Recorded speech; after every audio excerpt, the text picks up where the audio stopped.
Did you guys hear the world map change today? It's not very often that we get to hear about peaceful transfers of territory between countries. But today is our lucky day because on this episode of Map News, the sun is finally setting on the British Empire. You may have heard that since the 1800s, the sun has never set on the British Empire. And that's true, even as its territory has dwindled from the world's largest colonial power to just a few possessions in the Indian and Pacific Oceans, some portion of the United Kingdom's land has always seen the sun, until literally today. That streak ends as the United Kingdom signs an agreement handing over its territory in the Indian Ocean to the island nation of Mauritius, ending a decades-long feud involving the forced expulsion of thousands of people, international litigation, and one of the United States' most important overseas military installations. Interested? Well, to explain this to you, we're going to have to go back, way back, to this guy. Let me explain.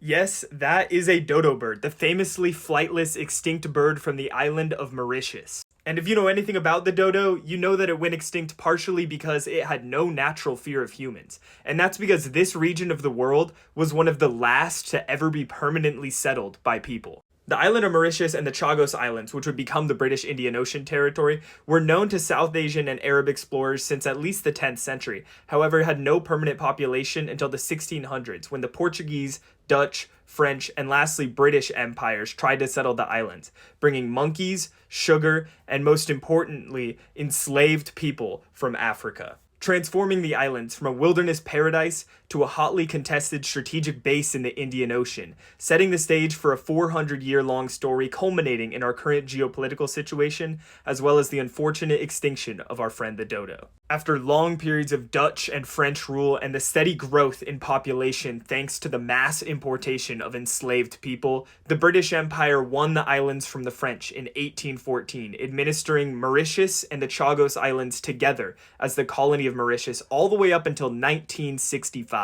When the Chagos Archipelago was split off to form the British Indian Ocean Territory due to rumblings of independence from the colony of Mauritius that would eventually culminate in the formation of an independent country of Mauritius in 1968, leaving the British Indian Ocean Territory as the last African vestige of the once mighty British Empire. But why did the UK feel the need to take the Chagos Islands from Mauritius? Well, during this time, the UK was embroiled in the peak of the Cold War, and its closest ally, the United States, wanted somewhere to station its Indian Ocean forces to prevent the spread of Soviet and Chinese influence into South Asia, the Middle East, and Africa. And in 1965, the two countries signed a treaty allowing the United States to use any and all islands in the British Indian Ocean Territory as its overseas stronghold. There was only one issue. There were over 1,000 people here who had developed an independent culture and language. Known as the Chagosians, a mix of enslaved people brought from Africa to farm plantations, as well as South and Southeast Asians,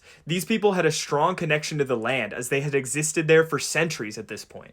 Despite this, the United Kingdom falsely labeled the Chagosians as transient workers on the islands to avoid breaking international law when, in 1965, they began to expel all Chagosians from the archipelago, sending them to the newly independent Mauritius. By 1971, there were no more Chagosians in their homeland. Left as a people without a land, they had to watch as the United States built what would become one of its largest overseas military bases on its home island. And this brings us to where we are, or were, up until October 3rd, 2024. You see, the Chagosians never stopped fighting to return to their homeland, and over the decades they brought their case all the way up to the International Court of Justice, who in 2019 ruled that the British did not have rightful sovereignty over the islands and must return them as rapidly as possible to the country of Mauritius, to whom they were so long linked. And since then, news has been mostly quiet, up until October 3rd of this year when it was announced that the US, UK, and Mauritius had agreed on a deal. Starting next year, this is what the nation of Mauritius will look like once again. It's not all sunshine and roses, though. The Chagosians are permitted to return to all of their home islands, except for Diego Garcia, where the US naval base is. The US will keep its base here for at least the next 99 years under the new deal. Many Chagosians are rightfully upset that they themselves were not involved in the negotiation process, and some are concerned that this deal sets the stage for greater Chinese influence in the region. But this video has gone on long enough. Who would have thought 400 years ago that this tiny archipelago in an isolated corner of the world would one day tell a story of empire, colonialism, and repatriation, all thanks to the sacrifice of the mighty dodo. And as we finally watch the sun set on the British Empire, you can rest assured that I'll be here with a new episode of Map News the next time something cool happens. See you in the next one. Follow for more.